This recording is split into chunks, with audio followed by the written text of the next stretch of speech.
toute façon, on le veuille ou non, c'est un pays colonisé, la Polynésie française. Notre histoire commence pas quand on a été découvert en 1767. On est un des peuples les plus vieux du monde. Ce que je dénonce, c'est pas une couleur de peau, c'est un comportement. C'est ce qui se passe là-dedans. Si tu vas chez quelqu'un dont tu n'as aucune idée, tu connais ni d'Adam ni d'Ève, qui t'invite chez lui pour la première fois, et que tu fous le bordel chez lui, que tu sois blanc, que tu sois noir, que tu sois... Je suis descendant de breton, je suis descendant d'allemand, de normand, y a pas de souci, mais je suis né ici avec une éducation locale, quoi. Mon pater, il est pas d'ici, ma mère, elle est née ici. C'est la chose pour laquelle ils ont voulu rester, c'était ça, quoi. Le mana, l'énergie qu'il y a ici, l'amour, tout. C'est des choses que tu comprends que quand tu viens de cette terre-là, en fait. C'est ça, bam, je vois ça, c'est ça, bam. Et c'est pour ça que, pour moi, c'est un fait que les réseaux participent à l'extrémisation des pensées actuelles à Tahiti. Ce qui est intéressant, c'est pas la publication, c'est dans les commentaires que ça se passe, tu vois. C'est pas les réseaux le problème, je pense, c'est juste la débilité des gens. C'est leur manque de maturité et le fait qu'ils soient encore trop puérils, tu vois. Un moyen de s'en sortir plutôt que d'accuser un tel ou un tel ou un tel ou de dire si, ça. Et à l'inverse, au moment où tu commences à haïr, avoir de la violence, de la diffamation, des menaces, là pour moi elle est là la limite. Et la loi, elle fait déjà des choses par rapport à ça. Quand tu es derrière ton écran, que t'as pas la personne en face, c'est facile pour aller vers les insultes, c'est facile pour le rentrer dedans. Quand il s'agit d'organiser des rencontres ou quoi, t'as pas les 200 commentaires que tu vois sur les posts. Il manque clairement d'endroits pour débattre, que ça soit dans le cercle privé, justement pour avoir des discussions qui soient constructives. On a un temps chacun où on n'a pas à se couper la parole, où on s'écoute mutuellement. Et ça manque dans notre société actuelle, juste de s'écouter. Moi-même, là, en revenant de l'université, les gens, des fois, ne veulent pas débattre. Il y a beaucoup de jeunes qui n'osent même plus faire ça parce que j'ai l'impression qu'ils n'ont limite plus rien à faire au final et qu'ils sont attristés de la situation actuelle. Et ça, c'est encore un autre débat, mais c'est important de le dire aussi que, voilà, est-ce qu'il faut choisir des représentants particuliers qui vont mieux vous représenter ou est-ce qu'il faut laisser place à toute la population? Des choses comme ce que Win fait aujourd'hui, c'est important. Et je pense qu'on n'en a pas assez pour libérer la parole. Quelque chose de très complexe comme sujet, que ce soit sur la réception, sur la communication, sur l'interprétation de l'information. Donc non, pour moi, il n'y a pas de limite à ça, il y a une éducation et de la maturité.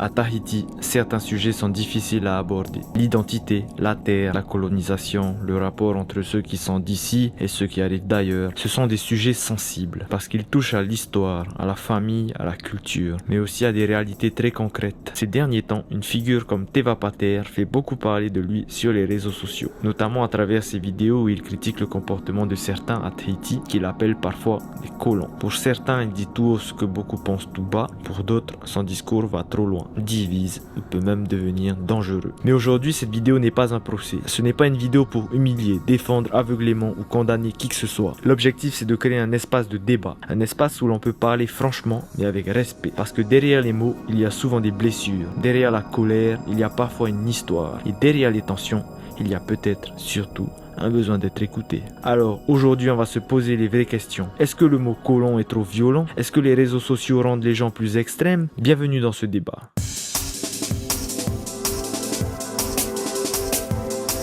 Yorana tout le monde, aujourd'hui on est dans le nouveau débat avec Teva Pater ainsi que tous nos invités. La règle du jeu, ça va être de se mettre dans la zone d'accord, nuancé ou pas d'accord. Il y aura plusieurs questions, chacun aura 1 minute et demie pour argumenter tous ses dires. Ok, règle du débat, on critique des idées, pas des personnes. Personne ne coupe la parole, chaque réponse dure 1 minute et demie maximum. Chacun doit choisir sa zone, on peut changer d'avis pendant le débat. Et le but n'est pas de gagner, mais de mieux comprendre. Voilà. Donc on va commencer. Question numéro 1 les gars.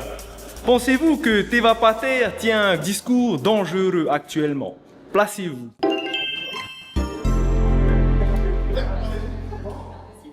Bon, maintenant tout le monde s'est placé. Du coup, on va commencer par les gens qui ont dit d'accord. Allez, c'est parti. Lui, il est d'accord. Teva Pater, parce que j'ai pas dit, mais Teva Pater participe à son propre débat, voilà. Teva, pourquoi es-tu d'accord? À la question, est-ce que ce que je dis moi, c'est...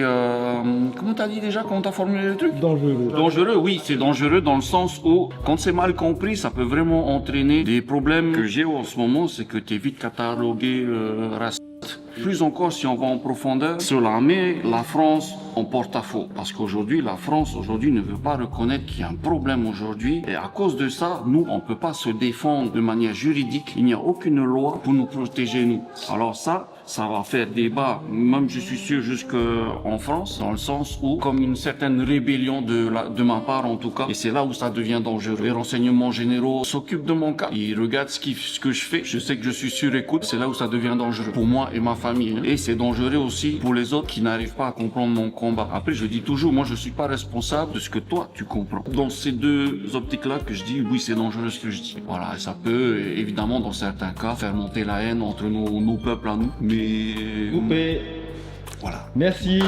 Merci. Maintenant, nous allons passer à ceux qui sont nuancés. Allez, honneur aux dames. Je suis assez nuancée du coup pour répondre à cette question-là parce que les idées en soi sont bonnes. Je pense qu'il n'y a pas de danger justement à recevoir ces idées-là parce que ce qui pourra en découler justement sera positif pour la culture maoui. Après du coup dangereux dans le sens où sur les réseaux sociaux il y a tout qui peut être mal interprété et détourné de l'objectif principal. Du coup après c'est de savoir comment les gens vont recevoir ces idées et ce que les personnes qui reçoivent ces idées vont en faire après par la suite. Il faut juste que ces bonnes idées-là soient bien reçues, bien comprises pour après réussir à aller vers quelque chose de beaucoup plus sain et positif. Alright, merci. Allez. Maintenant, on va enchaîner avec Carolina. C'est parti. Pour moi, c'est nuancé également. Donc, premièrement, parce que voilà, Teva, il se fait de plus en plus connaître sur les réseaux sociaux. Et comme n'importe quelle personne, que ce soit une personne politique ou une personne, ça peut être une femme sur Instagram, peu importe, ces personnes-là vont avoir une certaine visibilité et cette influence est importante. Il y a une certaine responsabilité de la part de la personne qui va mettre ce message transmis sur les réseaux sociaux. Mais pour moi, la responsabilité, elle est double. Elle est également dans la personne qui va recevoir le message. Elle, qu'est-ce qu'elle va en faire après de cette information derrière? D'autant plus que les réseaux sociaux vont amplifier souvent ce qui est dit, peut être mal formulé également selon le contexte. Pour moi, le problème et ce qui peut être dangereux, ça va être le manque d'état d'esprit de certaines personnes. Pour moi, le débat n'est pas dangereux, il est même essentiel dans une démocratie. Ce qui va être dangereux, c'est en fait les personnes arrêtent de réfléchir par eux-mêmes. C'est ça qui est dangereux, c'est de tout suivre à la lettre ce qu'une personne va dire sans réfléchir par derrière. C'est ça qui est dangereux pour moi. Et même une idée dérangeante, en fait, n'est pas automatiquement dangereuse. C'est pour ça que je suis nuancée entre le oui et le non. Merci, applaudissons-la. Yes. Alors moi, la même réflexion du coup que mes deux collègues ici présents. Effectivement, le discours, de la manière dont tu le dis, effectivement aujourd'hui, comme elles l'ont dit, avec les réseaux sociaux, tout ça, c'est surtout ça qui est dangereux en fait. Après, l'idée, comme elles ont dit, qui est derrière, peu importe l'idée qui est émise, peu importe l'idée qui sera transmise, le discours, la manière dont tu le dis, les mots que tu emploies, ce sont surtout les mots qui sont employés, comme elles ont dit avec donc les réseaux sociaux, tout ça, parce qu'il y a une phrase qui dit, on peut rire de n'importe quoi, mais pas avec n'importe qui. Déjà, à partir de là, on est d'accord. On est d'accord. Tu peux rire de tout et n'importe quoi, mais tu peux pas le rire avec n'importe qui. Donc c'est surtout ça en fait, surtout là-dessus que je me base donc pour mon avis qui est nuancé. C'est que donc ouais, effectivement, tu pourras le dire d'une manière crue. Donc ça, peu importe une idée, t'as une idée A, tu l'as dit d'une manière crue, elle sera pas reçue de la même façon. Le mec en retard, non, j'ai quand même. Cause du bateau, désolé copain. Ok. Du coup, comme je disais, donc une idée, quelle qu'elle soit, dépendra toujours de la manière dont elle est dite et dépendra aussi, évidemment, comme ils ont dit aussi, de la manière dont l'interlocuteur comprend l'idée, reçoit, enfin pas l'idée, mais plutôt le discours qui est amené pour l'idée. Ok, c'est good. Merci. Moi, je vais juste présenter vite fait notre ami Hitikast, un ami très proche quand même, qui vient de Moorea. Exact, j'ai pris le bateau, je viens de Popo et on a eu changement d'horaire d'un moment du coup. Ah, c'est pas grave. Là, t'es sur la table de Teva Paté. Ça dit, t'es d'accord avec lui.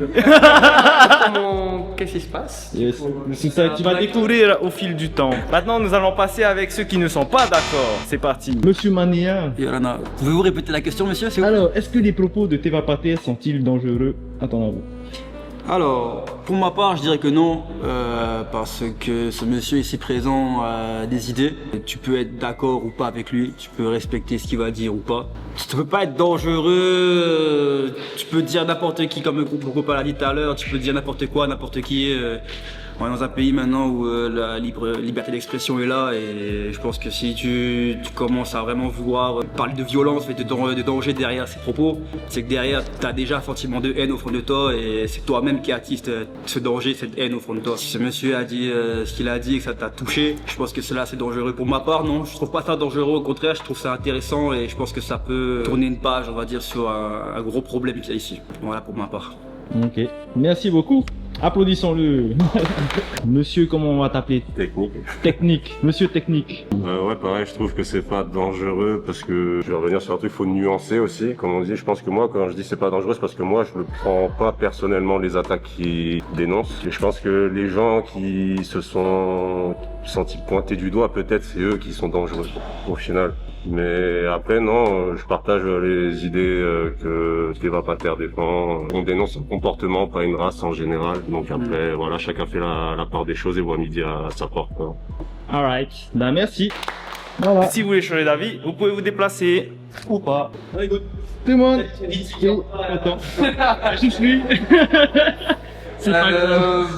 Je comprends l'idée, on m'a dit la question c'est est-ce que le discours de Teva Pater est-il dangereux? Voilà. Là à chaud, avec 5 minutes de brief, je dirais que ça peut être dangereux pour ceux qui ont une sensibilité particulière envers ce qu'il a dit, parce que c'est pas tout le monde qui est réceptif par rapport à l'information qui a été divulguée. Ça peut heurter certaines personnes, donc oui, ça peut être dangereux. Ça peut même être dangereux pour lui, parce que s'il y a vraiment des extrémistes dans tout ça, surtout dans son désaccord, ça peut être dangereux. Maintenant on est à Tahiti, ça va. On n'a pas de flingue. Ça dépend. Ça dépend, c'est vrai. Oui, ça peut être dangereux dans une certaine forme. Voilà ce que j'ai à dire. Alright, bah merci, hein. Applaudissons-le. Alright, bah maintenant que la première question est passée, nous allons passer à la seconde question. Levez-vous, mesdames et messieurs.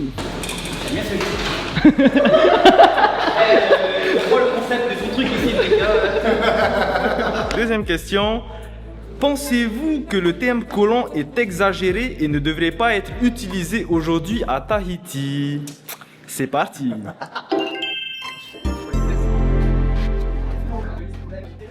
Allons interviewer ces jeunes gens. Nous allons commencer par Monsieur Hiti. Alors, moi je suis pas d'accord que c'est pas du tout exagéré. Pourquoi? Parce que c'est aussi un côté humoristique, c'est rigolo d'en rire. Colon, le diminutif de colonisateur. Enfin, moi je trouve que c'est pas exagéré parce qu'on utilise ce thème beaucoup pour en rire et pour définir justement, comme il disait aussi, une mentalité derrière.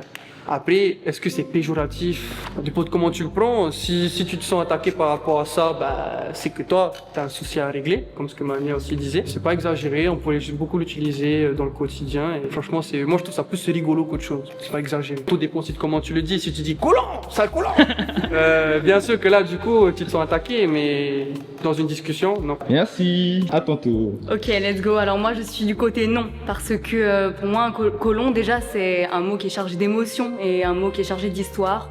Et ce qui est important, c'est la définition que la personne va mettre derrière. Donc, est-ce qu'une personne parle de colon pour attaquer un groupe d'individus ou un individu, ou est-ce que il va parler de colon en pensant justement au système historique de domination? Donc, c'est important aussi de pas arriver dans le discours, au milieu du discours, sans comprendre le contexte. Le mot est important, mais le contexte aussi est important par derrière. Et pas du tout. Il faut pas faire disparaître un mot, ce serait de la censure. Donc c'est pas comme ça que ça marche, il faut justement discuter derrière et c'est comme ça qu'on fait pour avancer, tout simplement. Merci. À ton tour, Lilou. Non, du coup, après j'ai hésité à me mettre dans la table nuancée. Mais après, voilà, ça dépend. Il y a colon pour dire du coup toute l'histoire historique, toute la partie historique qu'il y a derrière ce mot-là et tout, comme dirait ma copine. Après, ça veut aussi désigner tout un état d'esprit. Pour moi, c'est beaucoup plus qu'une race, une couleur de peau. C'est l'état d'esprit avec lequel tu arrives en Polynésie et que tu vas mettre en pratique dans ta manière justement d'interagir, que ce soit avec la culture, avec les personnes qui vivent ici. C'est de savoir, c'est ça qui va définir si colon ou pas colon. Merci. À ton tour, monsieur technique. Je m'assois. Allez, c'est vous. Moi aussi. Alors du coup, je suis pas d'accord que c'est exagéré parce que de toute façon, qu'on le veuille ou non, c'est un pays colonisé, la Polynésie française. Et c'est important de rappeler ça parce que notre histoire commence pas quand on a été découvert en 1767. On est un des peuples les plus vieux du monde, donc c'est important de rappeler que oui, on a été colonisé. Après, il y a l'état d'esprit colonisateur qui est à dénoncer, c'est ce qu'on fait actuellement, et du coup, non, c'est pas exagéré, quoi. Je pense que les Français, s'il faut remettre les choses en contexte, quand on vient chez vous en France, la première chose que vous vous dites, c'est respecter chez nous. Adaptez-vous aux mœurs, aux coutumes, à tout, et voilà, soyez français. Et quand vous venez chez nous, c'est l'inverse. Non, c'est Polynésie française, du coup c'est français, on a le droit de faire ce qu'on veut, on dénonce ce qu'on veut, la culture ou tout, non. Du coup c'est ça, c'est pas exagéré du tout. C'est normal, et c'est même la définition même dans le dictionnaire, quoi. Y a rien, et si tu prends ça comme une attaque, bah c'est juste toi. Parce que tu fais partie des colons, quoi. Oups. Logique. Alright. Merci. Et vous, monsieur Paté? Excusez-moi, je suis dans le champ. Ça y est, alors, aujourd'hui, je pense avoir remis au goût du jour ce mot-là, hein. Et si je l'ai choisi ce mot-là plutôt qu'un autre, grâce à ce mot-là, j'ai pu mettre le doigt sur un comportement. Ce que je dénonce, c'est pas une couleur de peau, c'est un comportement. C'est ce qui se passe là-dedans. Alors qu'on a toujours été habitué, tu sais, à proférer des trucs comme Frani, machin, c'était pas... Là, du coup, tu t'attaques à l'ethnie en elle-même. Et quand j'utilise le mot colon, c'est vraiment un comportement. Le colon, c'est la définition même hein, d'un comportement dangereux sur un peuple déjà là. Hein. Et aujourd'hui, c'est un mot en plus sur lequel on ne peut pas m'attaquer en justice. Il faut savoir que le tribunal de Papeete est blindé de cas où, quand quelqu'un a essayé de se défendre, ne serait-ce qu'en prononçant le mot frani qui veut dire français, pour dire que tu fais des trucs que je ne comprends pas et qui ne sont pas d'ici, eh ben, il y en a, ils ont été amendés pour ça, tu vois. Et il y a eu des condamnations pour ça. Alors que frani, là, ça devient une insulte, ok. Et du coup, ça a permis à plein de gens comme moi qui ont reçu justement cette condamnation-là de la part du tribunal, et je comprends même pas pourquoi ce mot-là est devenu mais ça l'est devenu, quoi. Et ce mot-là, heureusement, on peut l'utiliser sans crainte d'être condamné derrière. Merci. À votre tour, monsieur Gracien. Peu importe. Ouais. Ok. Allez. Alors moi je me suis mis sur la table des nuancés parce que je suis assez d'accord et un peu pas trop d'accord.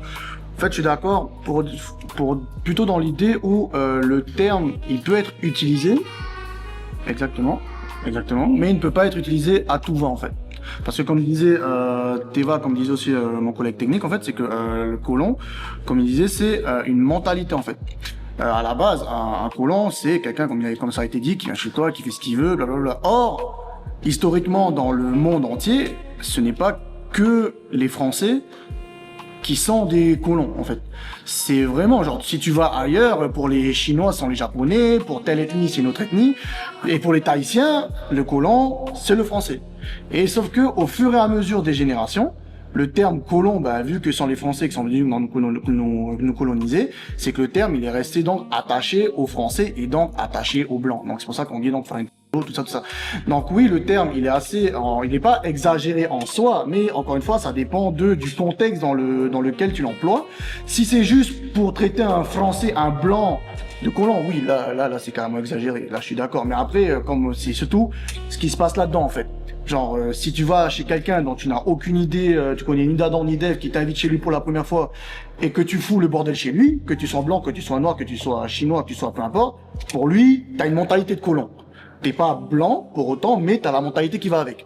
Or, si tu vas chez ton voisin que tu respectes, merci, peu importe tes ethnies, bah, tu ne seras pas considéré comme un colon, en fait. Non. Alright. Ceux qui veulent changer de place, vous pouvez profiter pour le faire maintenant. Sinon, vous restez à votre place. Ah, mais il y a Mané aussi. Coupez.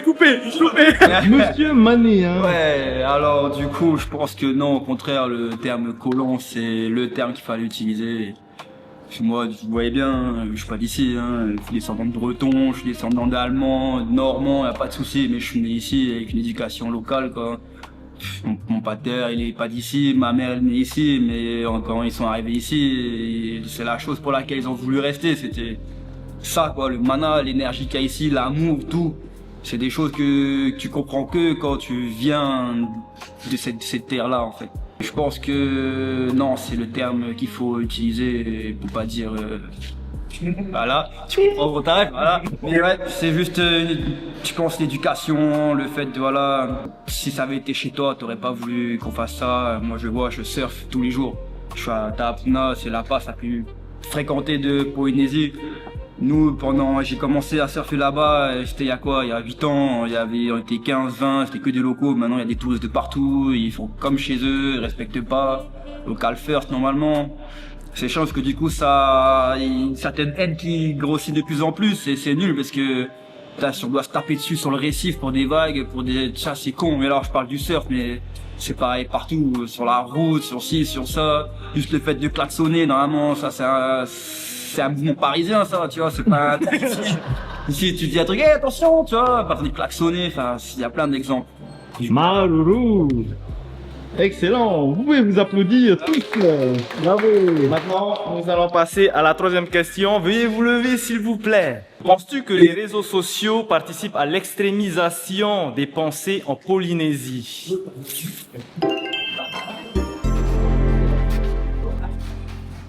Alors moi, je suis totalement d'accord que les réseaux sociaux y participent. On emploie le terme ils participent, hein. Ils n'en sont pas la cause, hein. Ils participent. Ils participent grandement parce que avant, les informations qu'on recevait, c'était uniquement les informations qu'on voyait à la télé, les médias. C'était à des heures précises, c'était à des créneaux précis. Entre les journaux, il y a les médias, il y avait les pubs, des séries ou quoi, mais à tel créneau, il y avait le journal de telle heure. Et aujourd'hui, malheureusement, avec TikTok surtout, les informations qu'on reçoit, on en reçoit mais 10 à la seconde limite en fait. Avant, les informations, c'était des gens qui allaient sur le terrain, qui prenaient les informations, nanana, et voilà. Aujourd'hui, les informations, c'est n'importe qui peut les recevoir, mais surtout, c'est n'importe qui peut les donner. En fait. Donc du coup, tu ne reçois pas donc, un truc qui a été travaillé, tu prends juste un truc qu'une personne lambda a balancé comme ça sur le coup, tu scrolles ton fil d'actualité, tu le vois et du coup, tu n'as même pas le temps de réfléchir, que tu te fais directement ton avis en 3 secondes et tu zappes. Et à partir du moment où tu te fais ton avis en 3 secondes, pardon, bah, tu n'as même pas réfléchi dessus en fait. Tu as travaillé à chaud, tu as donné ton avis à chaud, et voilà, tu n'as même pas pris le temps de juger si c'est bon ou pas bon, le blanc, noir ou quoi. Non, c'est ça, bam, je vois ça, c'est ça, bam. Et c'est pour ça que, pour moi, c'est un fait que les réseaux participent à l'extrémisation des pensées actuelles à Tahiti. Ils n'en sont pas la cause, mais ils participent grandement. Voilà. Maruru. Dans les temps. Date de 2017. Alright, next, Carolina. Donc pour ma part, pareil, je suis complètement d'accord avec le fait que les réseaux sociaux extrémisent. Donc je vais reprendre un peu ce que tu as dit, mais déjà il y a les algorithmes, donc que ce soit sur Instagram, Facebook, TikTok. Les algorithmes sont là pour te faire consommer davantage sur les réseaux sociaux. Donc que tu likes certaines vidéos ou alors que tu restes même longtemps sans forcément liker des vidéos, l'algorithme va faire en sorte qu'il va t'envoyer par la suite d'autres vidéos qui ressemblent en fait au final à ton sujet déjà que tu consommais déjà régulièrement. Donc il y a ça, et deuxièmement il va y avoir toutes les fake news, t'en parlais aussi, notamment avec l'avancée de l'IA. Ça c'est encore un autre débat, mais avec l'IA voilà, là encore on sait pas de distinguer le vrai du faux, c'est de plus en plus compliqué, et je pense dans les années qui vont arriver ça va être dur pour beaucoup de monde. Et troisièmement, tu en parlais également, ça favorise un climat de polarisation. Par là, ce que je veux dire, c'est que, comme tu l'as dit précédemment, les réseaux sociaux, voilà, tout va très vite. On like, on partage, on commente, sans des fois vraiment vérifier la source des choses derrière. Et les gens, n'importe qui, voilà, postent sur les réseaux sociaux et prennent une chose pour la vérité absolue. Et c'est pour ça que des fois, on est d'accord, pas d'accord avec certains sujets, alors que la réalité derrière, elle est des fois beaucoup plus nuancée. Donc, je suis tout à fait d'accord avec l'extrémisation par les réseaux sociaux. Et c'est un sujet qui est d'actualité parce que de plus en plus, les jeunes, la nouvelle génération, on est donc de plus en plus sur les réseaux sociaux et ça va nous influencer beaucoup. Maruru. Monsieur Technique, à votre tour. Ouais, pareil, je trouve que ça extrémise les pensées parce que, en fait, on est dans une société émotionnelle actuellement. Tout le monde réagit à feu, à sang pour n'importe quoi, s'insurge de n'importe quoi. Souvent, les gens les plus énervés sur un sujet sont les gens qui s'y connaissent le moins. Et je trouve que aussi, c'est du sensationnel en fait souvent. Les gens ils cherchent plus le buzz que vraiment donner des informations, donc ils sont prêts à faire des des titres aguicheurs putaclic. L'homme le plus raciste du monde. que tout soit amplifié. Et je pense que ouais, les gens ont compris que c'est une société émotionnelle aujourd'hui et du coup ils jouent avec les émotions des gens en fait, à travers les réseaux sociaux, parce que tout le monde peut donner son avis n'importe comment maintenant, quoi. On n'a plus besoin d'être qualifié pour avoir son mot à dire, et je crois que c'est en Chine qu'ils ont interdit ça maintenant. En Chine, on est obligé d'être certifié dans un domaine pour en parler. Et je pense que ce serait pas mal en fait, quoi. Voilà. Maruru. Lilou. Alors, je me suis mis en nuancé parce que justement, alors oui, ça peut y participer. Après, justement, ça permet aussi d'avoir l'ouverture sur différentes opinions, justement. Ça peut nous faire voir, si on a par exemple une opinion qui est déjà hyper actée, tranchée justement sur la question, d'avoir accès à une autre manière de visualiser la chose. Ça peut aussi du coup nous faire repenser à nos convictions et nous remettre en question peut-être aussi. Après, pour ça, du coup, c'est qui est sur les réseaux sociaux, qui regarde telle ou telle chose. Et là, du coup, on est sur quelque chose de beaucoup plus personnel. Mais à partir du moment où la personne qui regarde, elle a justement un esprit critique et se pose les bonnes questions, tout de suite, je me dis qu'on peut avoir du coup plus d'accès à la connaissance, plus d'accès à différentes opinions et du coup, beaucoup plus d'accès aussi à nous faire notre propre opinion sur tel ou tel sujet. Maruru. Monsieur Pater, Teva, à votre tour. Alors pour ma part, comment je peux dire ça? Ça fait... Mon compte Facebook est bien plus vieux que certains d'autres. Donc, pour vous dire à quel point je suis sur les réseaux. Bon, évidemment, j'étais pas autant actif, il y a dans les années 2000, mais j'ai appris, voilà, avec le temps et les années qui passent, à justement modérer ce que les gens y postent, ce que les gens y mettent sur les réseaux, malgré que je sois clivant quand même. J'ai appris avec le temps que voilà, les réseaux sociaux sont un lieu de foire, comment on dit, de défoulement. C'est là où les gens ne font jamais ce qu'ils oseraient faire dans la vraie vie. Et heureusement, parce que sinon, ils mettraient à exécution la menace quand même, tu vois. Et voilà, après, j'ai cette certaine maturité, qui me permet de voir des trucs intéressants à voir, même si c'est négatif. Et j'ai du positif, mais voilà, c'est vraiment pas... C'est la maturité qui va faire que tu vas y croire ou pas, quoi, et qui va justement nuancer tout ça et lisser tout ça, et tu vas retenir au bout d'un moment que ce qui est important pour toi, pour plus tard. Donc ce que je souhaite à tout le monde, c'est de faire la part des choses et de prendre en maturité. Et merci. Efficace. Ok, donc je vais aller vite. Moi je suis oui et non pour cette question-là. Pourquoi? Parce que moi je trouve qu'à la base tout est question d'éducation et surtout maintenant on aborde beaucoup le sujet de psychologie sur les réseaux sociaux. Pourquoi? Parce que les réseaux sociaux, comme aussi disaient mes collègues, ils ont été développés pour pouvoir faire en sorte qu'on reste le plus longtemps dessus. Et du coup, dessus, ils ont plusieurs cartes à leur main. Ils ont engagé déjà des psychologues pour faire en sorte qu'on a une meilleure sécrétation de dopamine. Du coup, c'est ce qui va nous faire rester plus longtemps dessus. Ils se sont rendus compte qu'en jouant avec nos émotions surtout, c'est ça qui permet de marquer plus un événement et du coup de rester aussi encore plus addict. Parce qu'on a beaucoup de sauts émotionnels et on a beaucoup de shoots de dopamine qui nous fait du coup, je me répète encore, mais rendre accro à ça. Du coup, par tout ça, les personnes qui dirigent aussi les entreprises des réseaux sociaux ont le choix aussi, indirectement, d'influer ce qu'on nous regarde. Bien sûr, il y a les questions d'algorithme, mais il y a aussi les questions de ce que eux ils veulent donner comme information. Maintenant, les réseaux sociaux, on sait tous que ça nous abrutit tous, et du coup, ça nous rend psychologiquement instables, surtout émotionnels, parce que justement, les écrans, Internet, toutes ces ondes nous fait forcément aussi moins bien dormir, moins bien réfléchir, prendre plus de mauvaises décisions ou des décisions qui sont moins réfléchies. Et du coup qui ont plus de conséquences. Et tout ça, ça peut amener justement à favoriser justement le comportement extrémiste et non justement. Parce que si tu es éduqué correctement, que on t'apprend à utiliser les réseaux sociaux, on t'apprend à savoir que les informations que tu vas recevoir de ces réseaux sociaux sont bonnes ou pas. Donc c'est de là après tu peux prendre suffisamment de recul ou pas. Maru. Manea. Assuré. En vrai, je pense que premièrement, je vais rejoindre tout le monde. C'est vrai que la plupart du temps, ça se passe sur les réseaux et que Les gens publient, commentent, répondent. Des fois, tu vois qu'il y a ces mêmes publications. Le plus intéressant, c'est pas la publication, c'est dans les commentaires que ça se passe, tu vois. Donc en fait, moi je pense que c'est pas les réseaux de problème, je pense que c'est juste la débilité des gens. C'est leur manque de maturité et le fait qu'ils soient encore trop puérils, tu vois. On dirait une cour d'école, si on a passé l'âge, c'est pas ça quoi. Au lieu de se concentrer vraiment sur un moyen de s'en sortir plutôt que d'accuser un tel ou un tel ou un tel ou de dire si, ça avancera pas et ça va jamais avancer. Et ouais, je pense que c'est juste une question de débilité, on va dire, profonde, puisque je sais que monsieur il est un peu cru, donc on va essayer de s'adapter à lui, donc ouais. Non mais ouais, c'est tout pour moi. Maruru. C'est le fameux commentaire, tu regardes un TikTok, tu vas dans les commentaires, tu vois les commentaires. Toi aussi tu viens pour les commentaires. On a tous vu ce commentaire dans la... Salut, toi aussi tu viens pour les commentaires. N'hésite pas à liker. C'est dans le même débat. La vidéo fait 30 secondes, première seconde, tu vas directement dans les commentaires. C'est exactement ça.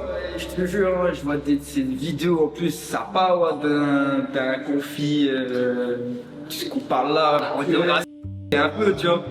Et puis au final, tu vas dans les commentaires, là, ils parlent de ces trucs, ça n'a rien à voir avec la vie.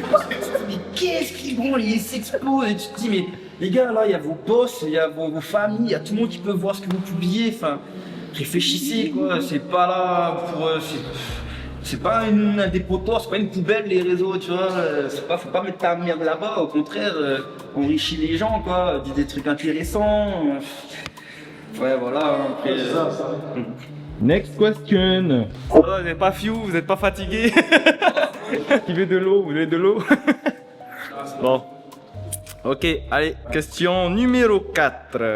La liberté d'expression devrait-elle avoir une limite? Ah ouais. Question. Ça c'est la question piège à l'écouter. À l'aide de la réponse à la première question. Okay. On a connu toute cette question-là.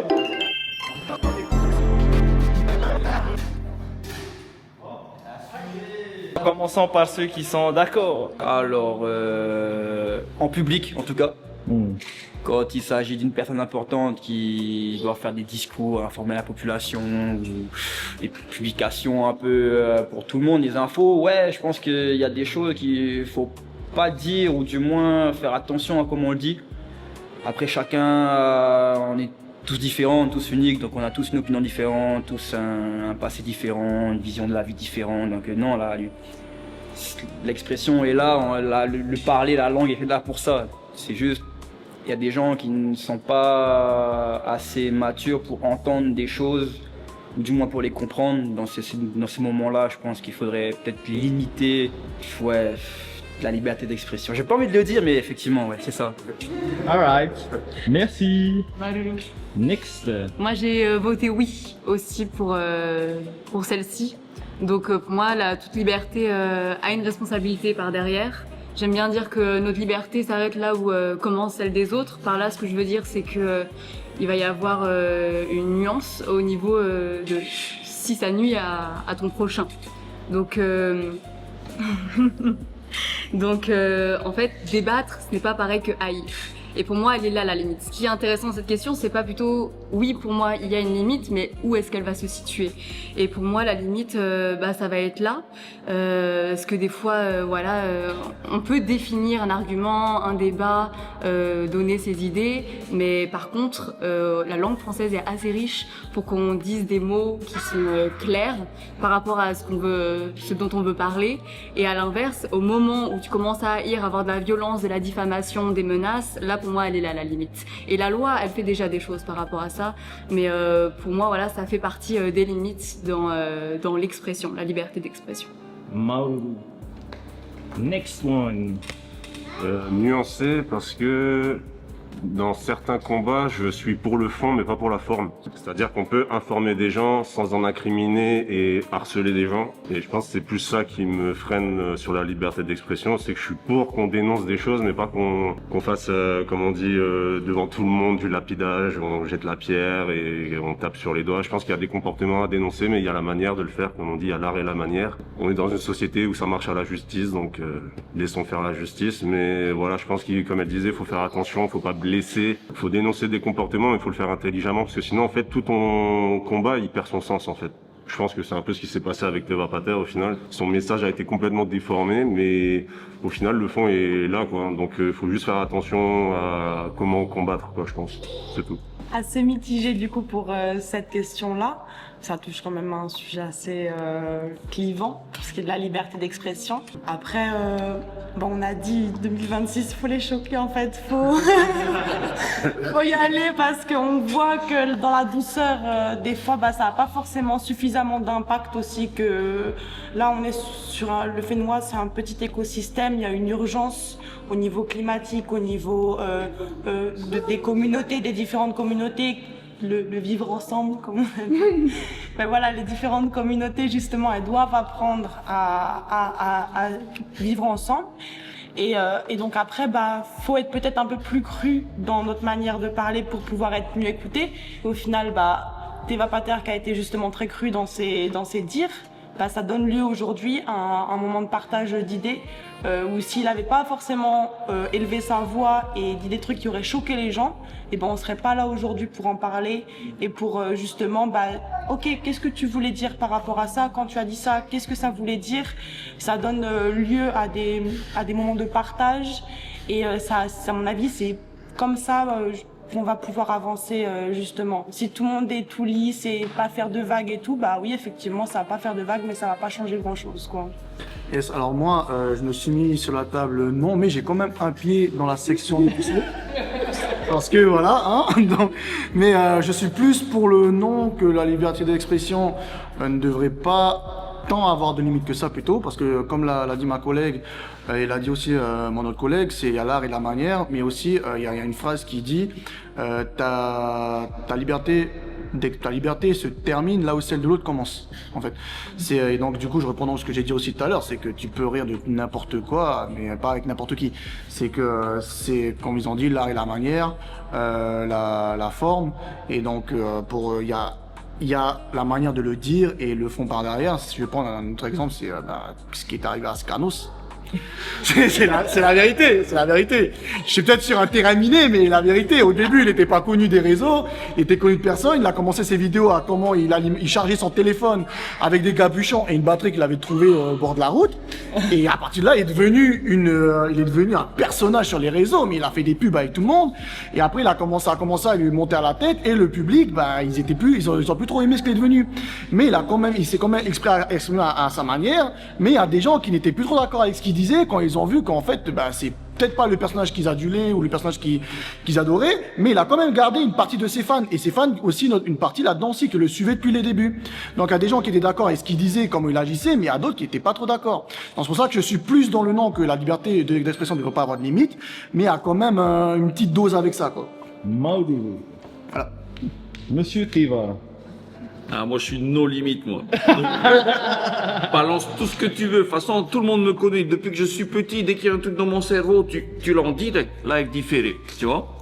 Donc, non, moi, je suis pour que les gens, ils s'expriment en bien ou en mal, parce que t'es obligé de faire des erreurs quand tu t'exprimes. T'es obligé de faire... Moi, j'ai fait que ça, hein. Au début, j'étais maladroit. Et au fur et à mesure que je m'exprimais, j'arrivais à mettre en place de mieux en mieux mes idées concernant un sujet en particulier, comme celui-là qu'on aborde en ce moment, tu vois. Mais c'est à force de... Alors, si tu prives des gens de ça... On évolue un peu comme un Pokémon, hein. Voilà, tu vas évoluer et moi je suis voilà, on passe de devenir légendaire, mais c'est important. Après, le plus important, c'est ce que moi aussi je retiens de ce que la personne elle est en train de dire. Tu vois, il y a des gens, ils s'expriment sur un sujet, j'y crois pas, oh ça m'intéresse pas, je change. Après, je sais pas non plus à donner mon avis. Je dis, ok. Des fois, je vois des trucs, je suis pas d'accord du tout. Mais ouais, ok. Bon, je skip, hein. Point. Voilà, j'ai encore une fois maturité. Maturité, à force d'être sur les réseaux aussi, de comprendre aussi. Mais non, moi, je suis full, hein. Vas-y, envoie. Envoie. Voilà, c'est tout ce que j'ai à dire. Et où?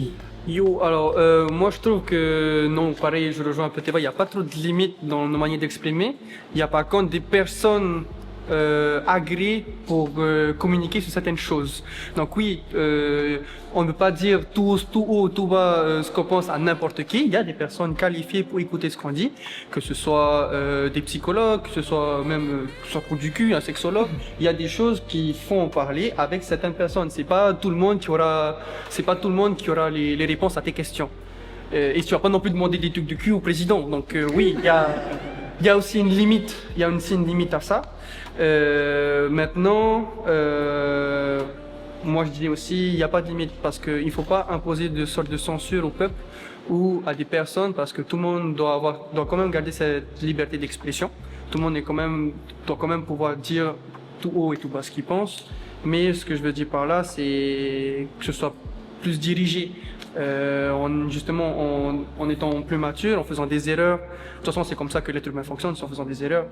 Donc, au fur et à mesure de l'expérience que tu vas avoir, forcément, tu vas pouvoir mieux t'exprimer, mieux parler avec les gens et mieux te faire comprendre sur tout ça. Et l'information est quelque chose de très complexe comme sujet, que ce soit sur la réception, sur la communication, sur l'interprétation de l'information. Donc non, pour moi, il n'y a pas de limite à ça, il y a une éducation et de la maturité à ça, plus. Maururu. Allez, petite pause.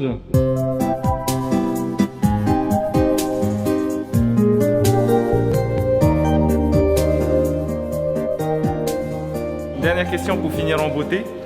Est-ce qu'à Tahiti, on manque aujourd'hui d'espace pour débattre calmement des sujets sensibles? C'est pour ouvrir sur mes prochaines vidéos débats. T'as vu ce coup marketing?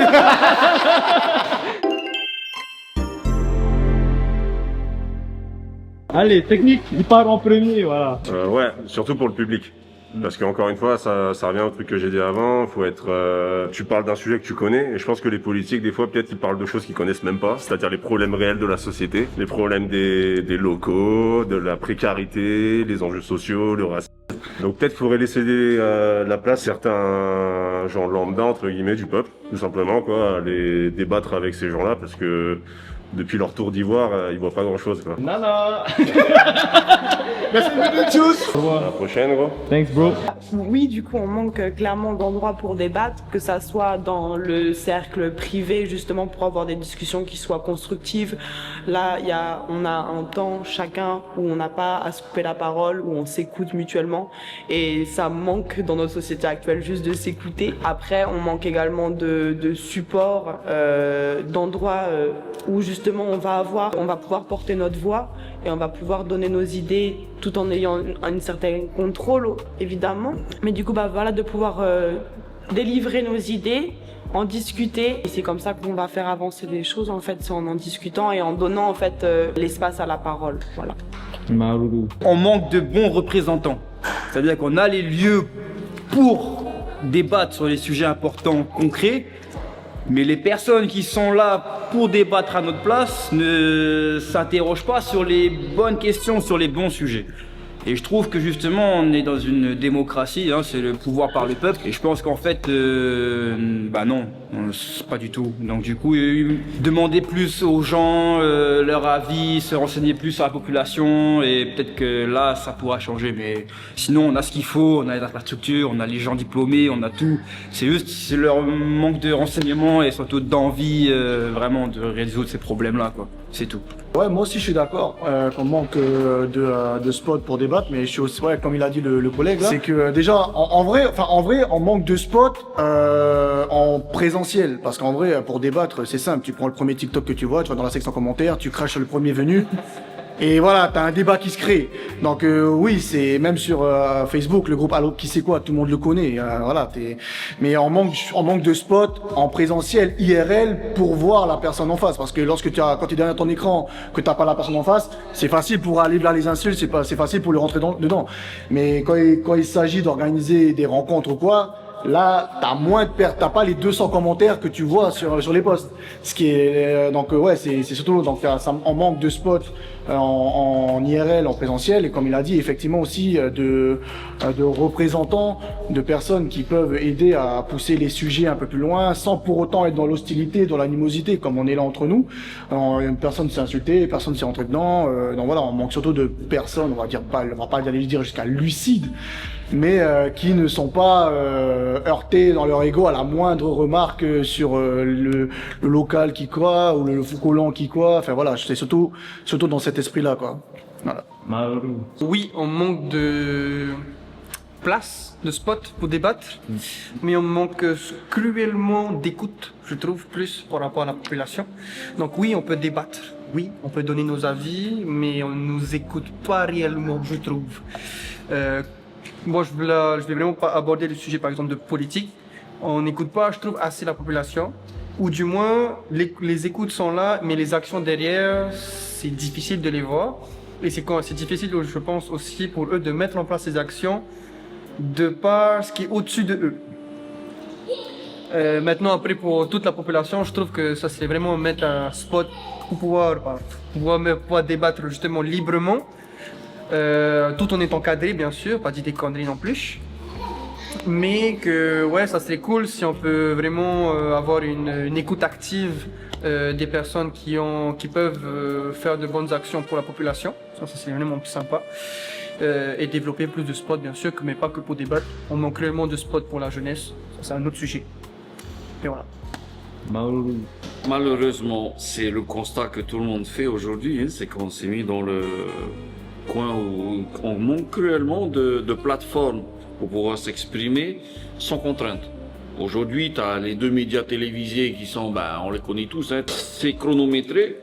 Il y a des choses que l'on peut dire qu'on ne doit surtout pas dire, genre moi, je vais jamais atterrir sur un plateau de télé, jamais. Donc des choses comme ce que Win fait aujourd'hui, c'est important. Et je pense qu'on n'en a pas assez. Il faudrait plus des gens comme Win pour libérer la parole, pour inviter de vraies personnes qui ont de quoi justement dérouler leurs idées de la bonne manière, avec manière aussi, hein, ne l'oublions pas, parce que c'est ça qui nous différencie des animaux, c'est la manière de faire. Donc oui, ça manque cruellement de plateformes pour pouvoir nous exprimer les uns les autres. C'est le cap, ça se passe. Donc moi aussi, voilà, je me suis mis dans le côté oui. Pourtant, il y a de quoi parler. On a beaucoup de différentes problématiques qui sont importantes. On a la santé, l'environnement. Moi, je suis je suis très impliquée dans l'environnement, l'écologie, la vie aquatique. Et de par même mon concours de Miss que je fais cette année, je m'en suis rendu compte dans cet univers-là dont je suis. On interdit les Miss de parler de politique, on interdit beaucoup de sujets qui sont sensibles, alors qu'on dit donner la voix à une femme sur la scène publique. Mais il y a l'envers du décor aussi derrière qu'on voit pas forcément, malheureusement. Et oui, il manque d'endroits physiques où on peut débattre. Sur les réseaux sociaux, comme tu disais, justement là, on peut débattre de tout et de n'importe quoi, d'une bonne ou d'une mauvaise manière. Voilà, on a besoin de plus d'endroits. Est-ce que après c'est un problème fait exprès, politiquement ou alors économiquement? C'est encore un autre débat.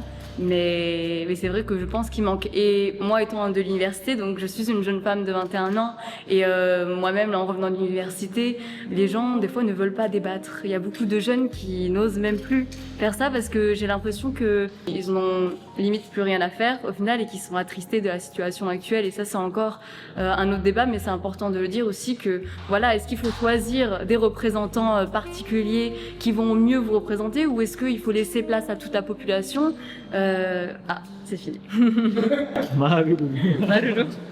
Alright. On va terminer cette vidéo qui fut magnifique et super. J'espère que vous avez aimé cette vidéo et voilà, ils vous disent nana. Hein. Tout le monde vous dit nana. Eh nana.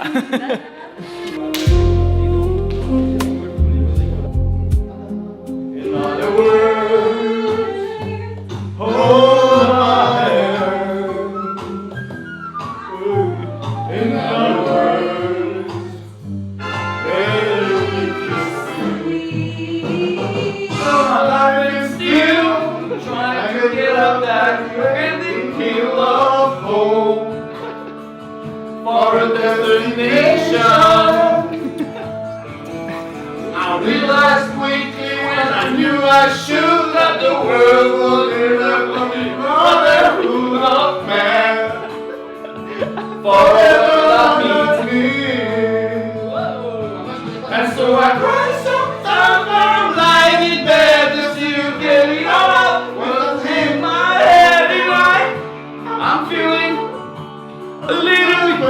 adieu. À la semaine prochaine.